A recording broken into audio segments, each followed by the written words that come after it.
황민호의 진짜 뉴스. 네, 경월일보 팟캐스트 황민호의 진짜 뉴스 100회를 녹음하고 있습니다. 오늘 대망의 100회. 100회 특집으로 여기 수원에 계시는 이영주 기자하고 우리 송민석 IT 바리스타님을 직접 만나서 저희들이 이제 만나서 녹음하는 겁니다. 평상시에 전화로 했었는데 오늘은 100회 특집으로 이영주 기자님을 수원에서 의정부로 모셨습니다. 네. 자, 그럼 각자 소개해 주시고 시작하겠습니다. 먼저 송민석 IT 바리스타님부터 소개해 주시죠. 네, 매주 그 따끈따끈한 IT 정보들을 테이크아웃 해드렸습니다. 송민석입니다. 안녕하세요. 와이뉴스 이영주입니다. 네. 저 100회인데 뭐 특별히 주제 정해진 건 아니고요. 각자 이제 100회를 하면서 녹음하면서 이제 느꼈던 거나 아니면은 뭐 살아가는 이야기 이런 걸 이제 꾸며봤습니다. 그래서 뭐 아까 저희가 이제 잠깐 나눴는데 우리 이영주 기자가 수원에서 여기 오는데 너무 힘들다. 멘탈이 막 뭐 나갔다. 네. 뭐 멘탈이 무너질 정도로 힘들다 이렇게 말씀하셨는데 네. 어때요? 의정부 와보니까? 일단은 아름답습니다. 아름답고 되게 그 사랑스러운 도시라는 느낌을 받았습니다. 네, 수락산도 있고. 네, 이사 오시겠네요. 네. 그러게. 여러분, 여기 수원에서 의정부 오는데 거리는 얼마 안 돼요. 40km, 45km밖에 안 되는데. 직선 거리는 얼마 안 돼요. 시간이 정말 2시간 반 걸렸습니다. 2시간 반도 뭐 그냥 차가 안 밀려서 고속도로 좀 쭉 오면은 편한데 이게 차는 엄청 밀리지 길은 계속 바꿔타야지 이래서 이게 참 이 북부 지역이 소외됐다 낙후됐다 이해하시죠? 왜 나우성을 치는지 대표님께서 괜히 그랬던 게 아니고 북도 신설을 괜히 막 그렇게 했던 게 아니라 이해가 되더라고요. 수원에서 남쪽으로 2시간 반을 내려가면 어디쯤이에요? 남쪽으로 가면 뭐 대전? 그렇죠. 대전도 더 내려갈 수 있을 것 같아요. 더 내려가나? 네. 아무튼 먼 길 오셨습니다. 네. 먼 길 오셨고 진짜 가급적이면 의정부로 이사 오세요. 정말 올까요? 이사 오세요. 그럼 만나서 팟캐스트가 얼마나 좋아요. 그러니까요. 네. 그리고 우리 송민석 선생님께서는 지금 IT 쪽에서 이제 근무하고 계시고 또 이쪽에 또 이제 전문 지식을 많이 가지고 계신데 뭐 요즘 날도 더운데 출퇴근하시는 거 힘드시죠? 저는 요즘 최근에 제일 이슈가 되는 IT는 에어컨인 것 같아요. 맞습니다. 에어컨 없었으면 진짜 어떻게 살았나? 뭐 이런 생각이 들 정도고, 제가 지금 그 회사 출근을 7호선으로 하고 있거든요. 다행히 7호선이 수도권에서는 제일 시원한 것 같아요. 그래서 좀 멀리 가는데 7호선을 1시간 정도 타고 가면, 그 더위를 못 느낄 정도로 시원한. 그래서 에어컨이 최근에 기술 막 이런 걸 얘기를 하다 보면 진짜 에어컨 발명자는 진짜 세계 노벨상을 줘야 된다 뭐 이런 얘기까지도. 근데 에어컨도 IT예요? 정보는 아니지만 테크놀로지 쪽이긴 하죠. 그렇구나. 요즘에 또 에어컨이 되게 똑똑해지잖아요. 그런 거 같아요. 무풍 에어컨 뭐 이런 거 있던데요? 요즘 이제 보면 너무 날이 덥다 보니까 에어컨을 안 틀 수가 없어요. 네. 근데 이제 사람들이 공포감이 있어요, 에어컨에. 전기요금 공포감이 있거든요. 맞아요. 저걸 보면서, 이거 꺼야 되는데? 이런 스트레스. 이게 좀 국민 정신건강을 되게 해친다고 생각하거든요, 저는. 그래서 요즘은 뭐 한시적으로 그 전기료 인하하는 거를 지금 고려하고 계시잖아요? 일본은 벌써 인하했는데, 대한민국도 빨리빨리 좀 해서 마음 편하게 좀 해줬으면 좋겠어요. 만약에 어떤 사람이 있냐면, 이제 정부에서 이제 요금 인하 검토하고 있다니까 평상시 1시간 틀 사람은 4시간씩 듣는 이거 막 그런 사람도 있거든요. 근데 만약에 요금 인하폭이 적거나 안 된다고 하면은 그 사람들은 이제 큰일 나는 거거든요. 이 정부에 대한 시가 깨지는 거거든요. 그러면 지금 두 분은 에어컨을 켜고 계시는 당연히 켜고 있죠. 저만 이상한. 에어컨 안 켜세요? 지금 시원하신가 보다. 아니요. 덜 끓어요. 다 따뜻한데 정말 이 악물고 버티고 있어요. 선풍기로만 이렇게. 더위를 많이 안 타시는구나. 엄청 덥죠. 저희 집이 14층이거든요. 그래서 작년도 그렇고 에어컨을 1년에 한 번, 2번 이렇게 틀었거든요. 우와. 맞습니다. 올해는 이거 안 틀고 안 돼요. 올해는 진짜 이게 또 사람이라는 게 익숙해지면 자꾸 그걸 찾게 되잖아요. 네. 저도 작년에는 에어컨을 진짜 한 번 틀었나? 뭐 선풍기로 이제 해도 별로 안 덥다 생각했는데 이제 요즘에 더워서 에어컨을 1시간 켰어요. 그 다음날은 2시간 끼되고, 그 다음날 3시간 끼되고, 그 다음날 모르겠다 싶고, 그냥 눌러놓고 자거든요. 네. 그 에어컨 이제 자꾸 틀다 보니까 아파트 같은 경우에 작년보다 이제 그 아파트 단지 전체가 뭐라 그러죠? 전기가 끊어져요. 네, 정전 사태. 정전 사태가 그게 2배나 늘었다 그러더라고요. 작년 대비. 그렇죠. 그래서 어제 보니까 보도에서 뭐 엘리베이터에 갇히고. 맞아요. 그러니까 되게 얼마나 무섭기도 하고 덥기도 덥고. 그래서 그것 때문에 지금 문제되는 게 이제 원전, 발전, 전기를 생산해야 되니까 우리는 또 전기 산유국이 아니다 보니까 전기 생산에 단가도 비싸지 않습니까? 그래서 저는 뭐 그런 원자력 발전을 해야 된다 아니면 뭐 대체 에너지를 가야 된다 생각하는데 뭐 답이 없는 것 같아요. 저도 고민을 많이 해봤는데 원자력을 하자니 이것도 문제가 있고 대체 뭐 태양열을 하자니 이것도 문제가 있고 두 분의 생각은 어떠세요? 먼저 IT 먼저 듣고 싶은데요. IT인지는 모르겠지만 부모님들이 대구에 계시거든요. 예, 대구는 무지 덥죠 진짜. 그죠? 덥기도 더운데 얼마 전에 이제 그 태양광 발전 그걸 지붕에 달았어요. 네. 그리고는 에어컨을 안 끄세요. 다행히 올해 이렇게 되게 더웠는데 그걸 공사를 작년, 저작년인가 했거든요. 근데 그 전에는 진짜 아버지가 선풍기도 잘 안 트셨어요. 근데 올해는 좀 에어컨을 안 끄고 계신다고. 그게 만약 에어컨을 커버할 정도의 세이프가 되나요? 그 정도로 된다고 그래요. 대구에서 그런지 모르겠지만 그래서 전기료 걱정 없이 에어컨을 돌릴 수 있는 정도. 좋은 아이디어 같습니다. 날이 더우니까 지붕에다가 태양광 발전을 해서 에어컨 정도는 이렇게 커버할 수 있을 정도 요금을. 너무 좋은데요? 근데 그게 설치비가 좀 있고 또 정부에서 지원을 해주는 부분도 일부 있긴 한데, 설치비가 잘 알아보고 하셔야 돼요. 그렇죠. 그러니까 그 전력 소비가 많아지고 이제 그런 어떻게 보면 폭염도 이제 자연재해로 분류했잖아요. 네. 자연재해에서 이제 벗어나기 위해서 살아남기 위해서 전력을 소모하는 건 맞기는 한데 그것 때문에 원전을 더 가동한다. 이거는 멀리 봤을 때는 조금 좀 리스크가 크지 않을까 싶기도 합니다. 맞아요. 네. 두 분 다 이제 원전은 반대 입장이시네요. 네. 그럼 저도 반대 입장을 가야 되겠네요. 왜냐면 저 판단을 못했기 때문에 여론을 따라갈 수밖에 없습니다. 이미 이제 지구가 그 오존이 너무 얇아진 상태잖아요. 그러니까 저는 차라리 이렇게 밖으로 다니기 힘들다라고 하면 지하도시를 건설하는 게 괜찮네요. 원전으로 이렇게 전기를 많이 쓸 게 아니라 뜨거운 공기를 피해서 지하로 한다든지 좀 피할 수 있는 방법들을 좀 찾아보는 것도 좋을 것 같아요. 괜찮아요. 저 중동 같은 경우에는 다 사막이라서 쓸모없는 땅들인데 거기에 지하도시를 만든다면 얼마나 좋겠어요. 그리고 위에다가 태양광 패널을 설치하면 전력을 또 공급받는 에너지원을 또 만들 수도 있고요. 좋은 아이디어입니다. 와, 되게 기발하신데. 저는 여태까지 황민호 대표님이 제일 기발하신 줄 알았는데. 그런 건 아닌데. 캐나다에 그런 게 있어요. 거기는 이제 날씨가 너무 추우니까 그 특정 높이 이상, 예를 들어 5층, 이렇게 높이 이상의 건물을 지을 때는 2층 높이 정도의 복도를 다 연결을 해요. 그래서 밖으로 안 나가도 건물 사이로 다닐 수 있는 그, 뭐라 그러죠? 통로를 만들어요. 그런 통로들이 있어요. 문을 열지 않고. 밖으로 안 나가고 내가 예를 들어 여기서 저기 이제 시청 가까이 있는 건물까지 건물들을 통해서 이동할 수 있는 그런 경로를 만들어 놓게 됐다고 그러더라고요. 추우니까 밖으로 안 나가게 하려고. 열 갖다 뺏기지 않고 에너지죠. 거기는 진짜 영하 30-40도까지 내려가니까 사람들이 얼어서 죽거든요. 저희 대한민국은 차라리 추울 때가 더 사람들이 잘 견디는 것 같아요. 그러니까요.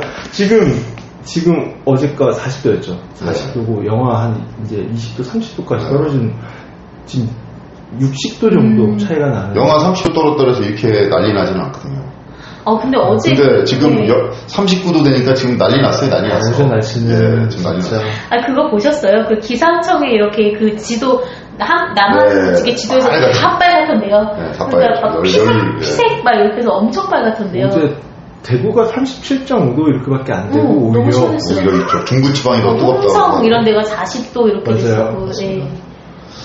그리고 또 저희들이 이제 생각하는 이것도 에너지 문제가 연결되는데 항상 저는 이제 생각하면서 먹고 사는 문제가 이거 참 날이 갈수록 힘들구나 이렇게 생각하는데 저희들이 이제 팟캐스트도 이제 이용주 기자 그런 얘기도 많이 했고 IT 얘기를 하면서도 이제 많이 했는데 경제적인 거를 이제 연결해서 많이 얘기도 했었는데 어떻게 생각하세요? 지금 요즘 보면은 뭐 최저임금이다, 시간 단축이다, 자영업자들 뭐 해서 뭐 갑과 을의 싸움이 아니라 을과 병의 싸움이 되겠다, 뭐 이렇게 얘기하는 쪽도 있고, 날이 갈수록 뭐 공무원이 아닌 이상 되게 먹고 살기가 힘들다, 날이 갈수록. 이런 걸 체감을 저도 많이 하거든요. 이런 거에서 지금 이렇게 뭐 귀족처럼 잘 이렇게 부모님 잘 만나서 이렇게 금수저가 아닌 이상은 지금 세상은 이제 저희들이 경제 활동하면서 먹고 살아야 되는데 돈을 벌기가 날이 갈수록 어려우면 그만큼 삶도 피폐해지고 또 경제도 선순환이 안 되는 구조가 될 수밖에 없잖아요. 이런 것을 해법이나 아니면 뭐 현상 문제에 대한 진단이나 이런 걸 좀 의견이 있으시면 우리 다 이렇게 다 전문가들이시니까 일방면에 대해 생각에서는. 그래서 우리 이영주 기자 뭐 이영주 기자는 먹고 사는 걱정 없으시겠지만 그렇죠. 저는 먹고 사는 걱정은 없는데 일단은 비정규직의 정규직화를 얼른 서둘러야 된다고 생각합니다. 그러니까 대한민국에서 비정규직이 이제 남발이라고 해야 되나요? 이렇게 된 게 IMF 때였거든요. 그래서 그러면서 그때는 이제 좀 비정규직이라는 그런 말 자체도 너무나 생소했고, 뭐 그렇죠. 시간제 근로자 아니면 뭐 단기 근로자, 파견 근로도 그때 그렇죠. 예, 그렇게 됐었는데 이제 그런 게 너무나 많이 이제 양산이 되면서 너무나 당연하게. 그러면서 그들에 대한 차별이나 그다음에 적은 임금이나 이런 것들도 너무나 당연하게 이렇게 만연해 있는 것들, 그런 불평등이나 차별 이런 것들을 조금 더 이제 개선하는 것부터가 먼저 시작이라고 되고요. 그다음에 얼마 전에 또 조세 감세 시작이 됐죠. 네. 그래서 법인세도 또 내린다. 그다음에 뭐 증세 없는 평등화 이런 것도 시도를 하고 있는데 이런 것들이 어떻게 보면 장기적으로 봤을 때 좋은 시도가 아닌가. 예, 이렇게 생각이 들고 또 저 같은 경우에는 또 실감을 하는 게 건강보험료도 이번에 좀 조정이 됐었잖아요. 작년에도 그렇고 이런 사회적인 그러니까 기저라고 해야 되나요? 인프라부터 먼저 좀 맞춰놓고 그 다음에 불평등도 좀 해결을 해놓고 그러면서 조금씩 나아가는 방향으로 해야 되지 않을까 이렇게 생각이 듭니다. 네. 그래요? 네. 너무 좀 추상적인가요? 아니 국회로 가셨네. 너무 원론적인 답변을 하셨네. 저는 좀 생각이 다른 부분도 있어요. 그러니까 최근에 이제 저는 회사에서 주 4일 근무를 회사에다가 요청을 했고, 저는 연봉은 깎고 주 4일 근무를 하고 있어요. 가능한가요? 주 4일 지금 근무가? 그 강의하는 것 때문에 시간이 하루를 빼야 되는 시간 때문에 어쩔 수 없이. 이상적인데요. 그래서 그러니까 우리가 일반적으로 생각하는 그러니까 월요일부터 금요일까지 9시, 6시 퇴근 뭐 이런 것들을 좀 다양한 형태로 바꿔보는 것도 좋지 않을까. 그러니까 자기 필요에 따라서 탄력적으로 근무를 하고 그거에 맞게 적당한 이제 임금을 지급받고 뭐 이런 형태가 나오면 자기가 필요한 만큼 일을 하고 할 수도 있지 않을까라는 생각을 했고요. 투잡, 쓰리잡 할 수도 있고. 본인이 원한다면 원하는 그죠. 자기 개발을 할 수 있는 아까 말씀하신 것처럼 뭐 비정규직이나 이런 분들은 본인이 원하지 않는 형태이긴 그렇죠. 하지만 네, 네. 그렇게 이제 회사에서 종용하는 경우들이 많아서 말씀하신 것 같은데 좀 저는 최근에 이제 그런 생각을 했어요. 그러니까 고용이라는 형태 자체가 아니면 네, 지금 여러분 생방이라는 걸 지금 실험하고 계시죠? 네. 그래서 고용의 형태가 좀 다양화될 수 있지 않을까 이런 생각을 최근에 하기 시작했어요. 저도 4일 근무 시작할 때 그런 고민을 많이 했거든요. 4일을 5일을 다녀야 되나? 그러니까 제가 대표님 이거 좀 살려주세요. 제가 예전부터 그 주 3일 근무제 이거 시도해야 된다고 제가 계속 얘기하고 있죠. 주 3일 근무제. 선진부에서 이미 3일 근무하는 데도 있고요. 네, 하루 3시간 근무. 그리고 선진부 제가 알기로는 정규직이든 비정규직이든 임금 격차가 그렇게 크지 않다고 생각해요. 그래서 오히려 더 뭐 프리타임으로 일하는 그런 직업이나 그런 직장을 선호한다고 알고 있어요. 임금 격차가 없으니까. 예, 근데 뭐 저희 여건은 또 그게 안 되니까. 그렇죠. 그래서 제 생각에는 그렇습니다. 저기 이제 얼마 전에 제가 은행 갈 일이 있어서 은행에 다니는 후배하고 이제 잠깐 이제 사적으로 이제 커피 한잔 먹으면서 뭐 뒤에서 이제 얘기를 했는데 걔가 이제 바라보는 게 그렇더라고요. 이 경제는 이제 앞으로 이제 대출을 조일 거다. 그러면 이제 앞으로 더 자영업자 대출도 어려워지고 대출 조이면 살기도 어려워질 거다. 허리띠를 졸라매라는 신호다 정부에서.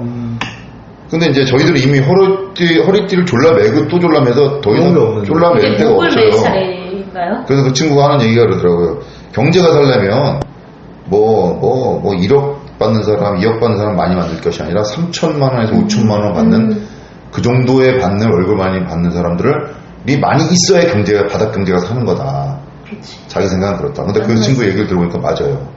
왜냐하면 1억 버는 사람이 소비를 하는 게 1억을 다 소비하는 게 아니거든요.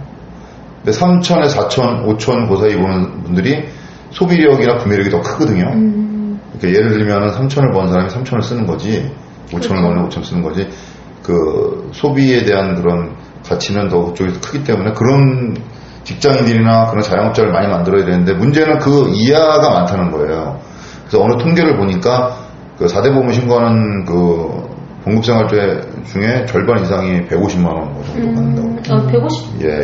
150, 이제는 좀 되겠네요. 최저임금. 그래서, 야, 150에서 200사이인데, 그럼 사실은, 그걸 받으면은, 어떻게 보면, 야, 그냥 그거 아껴 쓰면 되잖아. 이렇게 생각하는데, 사실은, 그거 받으면, 나중에, 보면은, 나는 쓴 건 없는데 돈은 다 나가 있어요. 그게 왜 그러냐면, 지금, 우리 농경사회는 지출할 게 없어요, 거의. 근데, 현대사회에서 살다 보면은, 가만히 있으면서 유지하는 비용, 고정 비용이 많이 들어요. 핸드폰 비용, 뭐 무슨 비용, 뭐 보험료, 뭐 기타 등등 이런 비용들이 많이 이제 자동으로 들어가다 보니까 이런 비용 때문에 웬만큼 벌어서는 진짜 여유롭고 풍족한 생활을 떠나서 기본 생활하기도 어려운 상황이에요. 그러다 보니까 자꾸 뭐 차라리 이제 선택하게 되는 거죠. 네.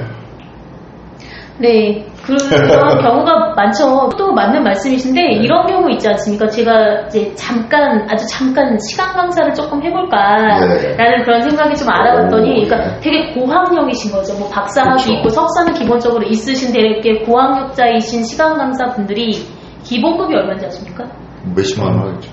네, 그러니까 강의 하나 맡으면 뭐 60. 맞아요. 그다음에 2개, 3개, 뭐 진짜 뭐 원거리를 이동하면서 보따리 장사라고 하지 않습니까? 그쵸. 이렇게 했을 때 뭐 100에서 150 조금 넘게 이렇게 받으시는 그런 경우도 있고, 또 이제 제가 뭐 누차 말씀드리지만 뭐 택배 하시는 분들 너무나 힘들게 요즘 같은 때 너무 힘드시잖아요. 네. 근데도 급여가 너무 적으시고 운전하시는 분들, 이런 분들도 이제 버스 운전이나 뭐 큰 차량 운전하시는 분들이나, 그러니까 이제 특정 직군에서 너무나 이제 그런 과한 업무들을 맡고 계시다는 거죠. 그렇죠. 이런 거에 대한 개선도 좀 이루어져야 되지 않을까. 그래서 아까 이제 제가 말하다가 중간에 이제 약간 끊겼는데, 네. 그래서 그러면 3천만에서 5천만 원을 만드는 그런 사람들을 어떻게 많이 양성할 것이냐?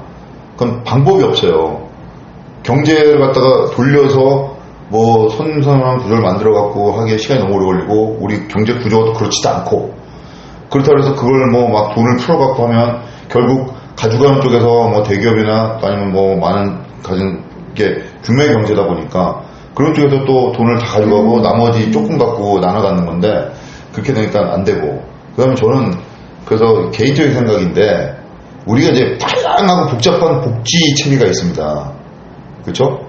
그걸 이제 이런 거를 갖다가 법적으로 보존해주기 위해서 보상을 하는 건데, 차라리 그런 거를 단일한 복지 체계 하나로 딱 만드는 거예요. 그 돈을 다 모아서. 어떻게 받냐? 기본소득제라고 해서, 만약에 이제 우리 송민수 선생님이 어디 나가서 일을 했어요. 근데 그 조건은 근로 했을 때 보조해주는 조건이지, 일도 안 하는데 돈을 줄 수는 없잖아요. 그럼 다 일을 안 하겠죠. 일을 했는데 만약에 어디 가서 3일 일을 했는데 200을 받았어요. 근데 4인 가족 생활할 때는 한 400이 들어가. 그러면은 400은 다 보조를 못 해주더라도 100에서 150만 원 보조해주면 어떻게 살 수는 있잖아요. 그렇죠.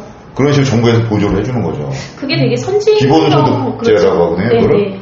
그렇게 되면 그 돈을 갖고 저축할 수도 있고, 할 수 있지만 대부분 아까 앞서 얘기했지만 기본 유지비가 많이 들어가는 거예요. 지금 우리나라 구조가 문제가. 그래서 소비자들이 여윳돈이 없는 거예요. 쓸 돈이. 맞아요. 예. 그래서 그 돈을 가지고 이제 어떤 분도 이렇게, 야, 그 돈 주면은 다 저축해서 또 소비가 안 나라. 그렇게 그게 될 수가 없어. 저축할 수가 없어요. 4인 가족 되다 보면 돈 쓰기 바빠요. 저축 안 되죠. 예. 그래서 그렇게 되다 보면은 여유롭게 또 여윳돈이 생겨서 그걸 또 소비에 쓸 수도 있고, 또 뭐 다음 때 또 나오니까 저축한다는 의미도 없고, 또 소비를 또 해서 자영업자도 살아나는 거 아닙니까? 이런 식으로 정부에서 하지 않으면 이 앞으로 계속 악순환 더 악화된다. 그래서 조금 더 좀 뭐 대기업이나 좀 있는 사람이 좀 더 세금을 조금 더 걷더라도 기본소득제, 누가 뭐 기본소득제 공약도 하고 그랬었는데 그거를 해야 된다. 분명히 해야지만 이제 할 수 있다. 그럼 기본소득제 언제까지 할 것이냐? 이제 제 생각에는 55세까지. 왜냐면 55세가 민간의 퇴직 연령이거든요. 55세면 57세 정도. 네, 맞아요. 예, 그때까지는 해줘야 된다. 그러면 그때까지 애들 다 키우고 뭐 돈 들어갈 데 없어요. 그럼 나 혼자 내가 알아서 뭐 경비라도 먹고 살면 되거든요. 사실은 좀 집도 줄이고. 근데 나이가 많으신 분들도 많이 많으신 분은 국민연금이 있으니까 연금으로 자기들이 이제 대처를 하는 거고 네. 나머지 자기들이 저축했던 거 그런 거로 이제 유지를 하는 거고 정부에서 기본소득을 지급해 주는 거는 난 뭐 길면 60세 국민연금 받기 전까지 아니면 뭐 55세 그 사이에서 결정해서 해주면 좋을 것 같다. 그러면 그 돈을 재원 어떻게 마련하냐. 당장 돈은 없으니까 일단 세금을 좀 더 걷어야 되겠죠. 그리고 지금 다양하게 나가 있는 복지를 다 단일화시켜서 기본소득으로 다 묶어서 그걸 해주면 재원을 충분히 마련할 수 있지 않을까 하는 제 아이디어인데 뭐 제가 대통령이지 않은 이상 이건 실행은 불가능할 것 같습니다. 왜? 기득권이나 가진 자는 안 좋아하겠죠. 맞습니다. 자기는 못 받으니까. 그리고 100만 원 받아봐야 의미가 없으니까. 자꾸 대표님 이렇게 자꾸 그런 말씀 하시면은 언젠가 어느 순간에 어느 밤에 사라질지도 몰라요. 조심하셔야 돼요. 이거 목소리가 너무 이렇게 높아지면은 네. 누군가의 심기를 건들 수 있기 때문에. 누구죠? 심기. 글쎄요, 누굴까요? 네. 큰일이네. 네. 그럼 제가 한 말은 취소하겠습니다. 바로 네, 바로 취소하겠습니다. 네. 생명보다 중요한 게 어디 있습니까, 세상에.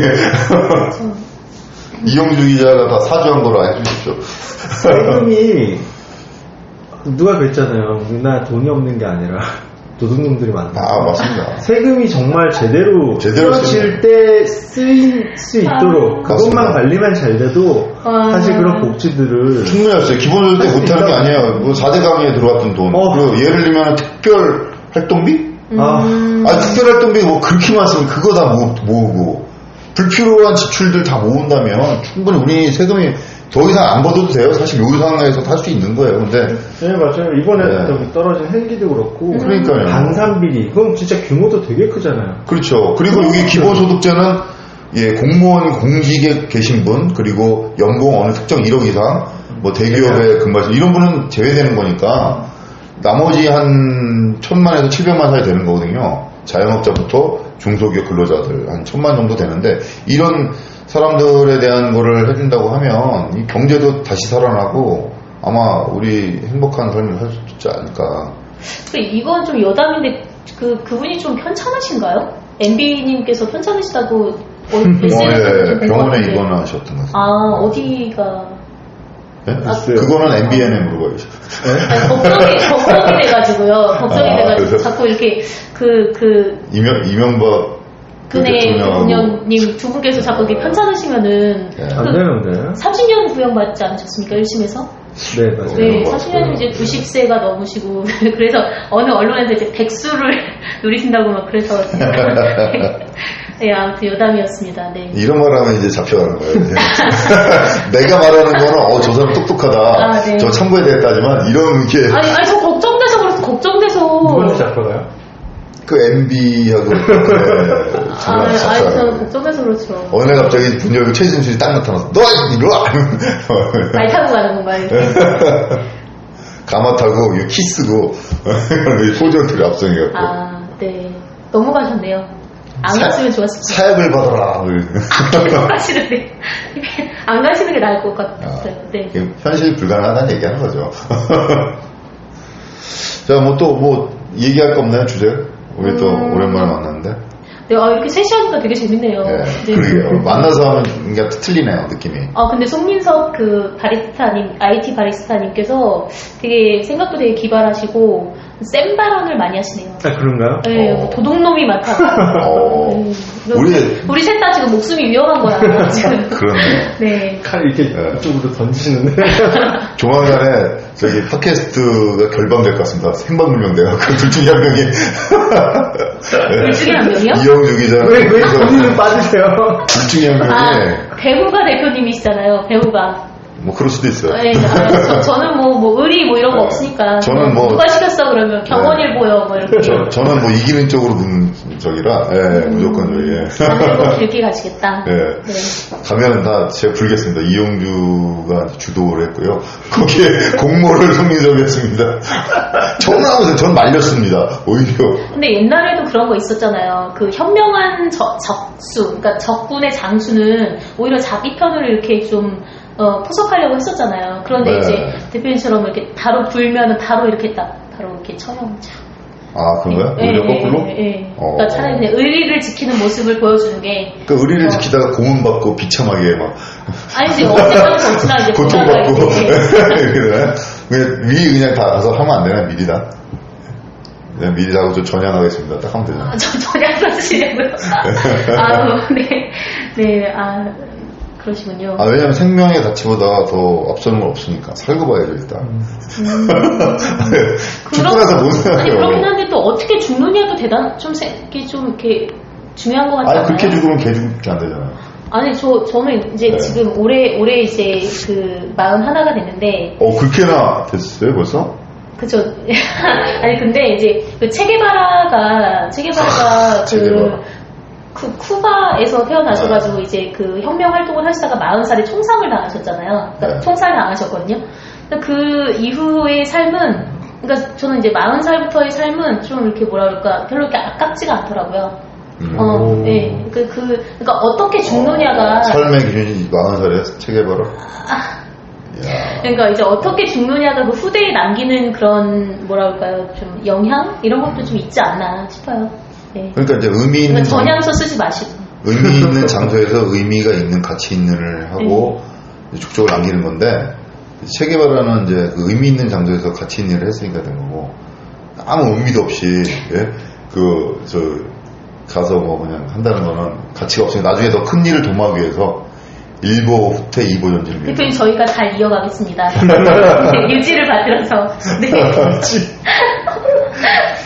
제가 이용주 기자 묘비의 앞에 가서 황민석 선생님하고 우리 둘이 팟캐스트 저보다 더 오래 하시려고요? 이용주 기자 추모 팟캐스트를 하겠습니다 하면서 아니 백회 특집인데 이렇게 뭐가 서로 막 디스하고 분위기가 아니 잠깐만 저보다 8살이가 많지 않으세요 대표님? 모르는 거죠. 임명화제천 태어나는 거는 먼저 태어나서 가는 거는 순서가 없다. 네, 순서가 없어요. 어떻게 좀 그건 대표님한테 마이너스인 것 같은데요? 저는 뭐 한 오래 살 것 같으니까. 그렇습니다. 네. 아니 느낌상 제가 오래 살 것 같지 않아요? 운동 열심히 하고 그런 거 하시니까. 근데 이용주 기자가 더 꼼꼼하게 먹는 것도 되게 가리고 그래서 오래 살 것 같아요.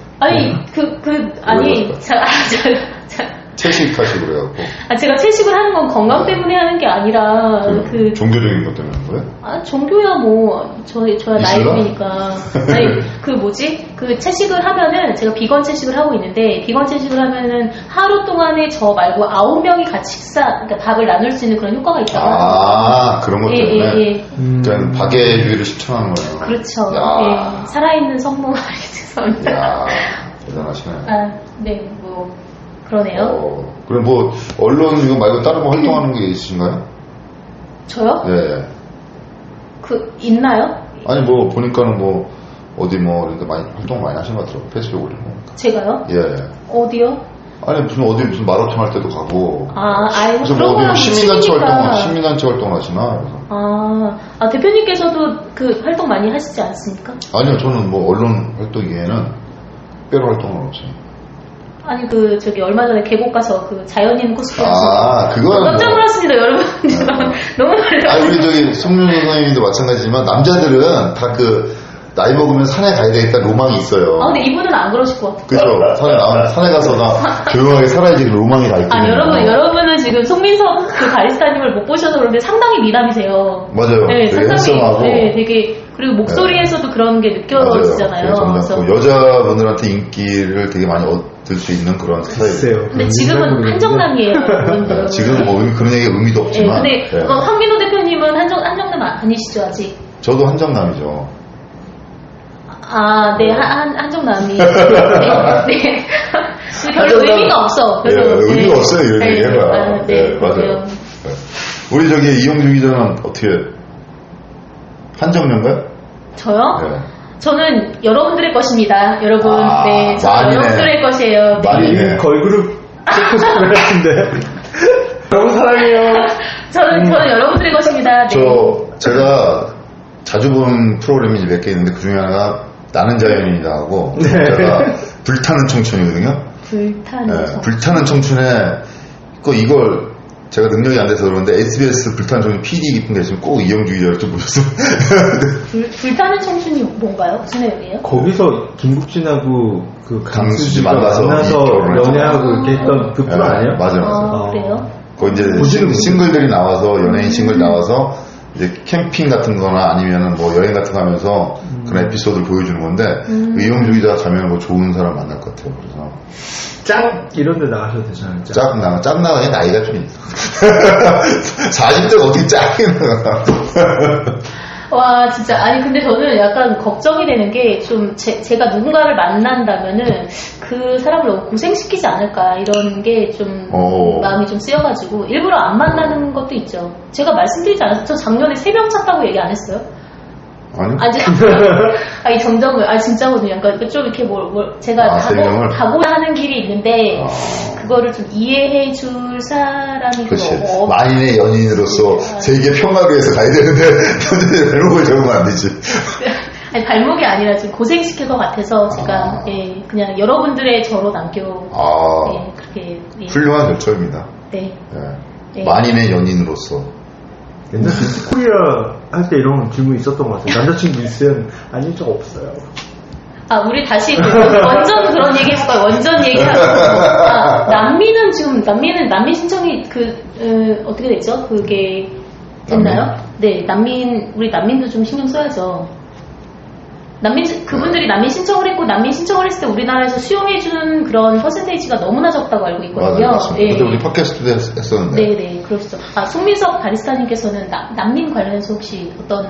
아니, 저는 특별하게 그거에 대해서 이렇게 부정적이거나, 뭐, 이렇게 찬성하거나 이런 의견은 없었는데, 아이들을 보니까 너무 안타깝다는 생각을 했었거든요. 그러니까, 난민 이런 거 떠나서 사람이니까, 그러니까 적어도 아이들은